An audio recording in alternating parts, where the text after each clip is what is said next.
رئيس وزراء دولة فدرال كوميل غاركي Soomaaliya دكتور عبد الولي محمد علي غاس iyo wafdi uu hogaaminayo ayaa soo gaaray magaalada Nairobi ee dalka Kenya.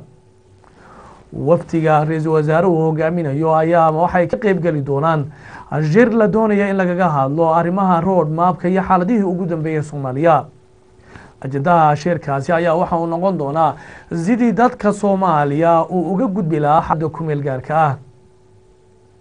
haddaba ra'iisul wasaaraha ayaa isagu waxa uu ka warbixiyay warbaahintana uu sheegay ujeedooyinka safarkoodaasi.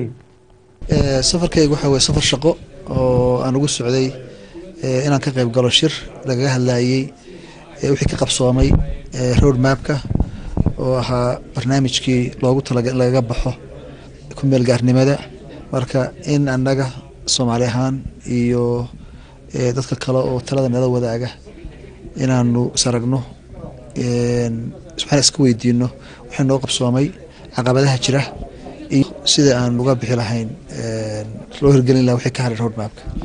shirkaas xilliga uu furmayay ka qayb galayaashiisa shirkaas berito ayuu furmaya waxa ka qayb galaya AU-da IGAD iyo East African Community waxa la yiraahdo iyo international community inta kale Nairobi joogta oo nagala awalba nagala shaqeynaysay hirgelinta road mapka.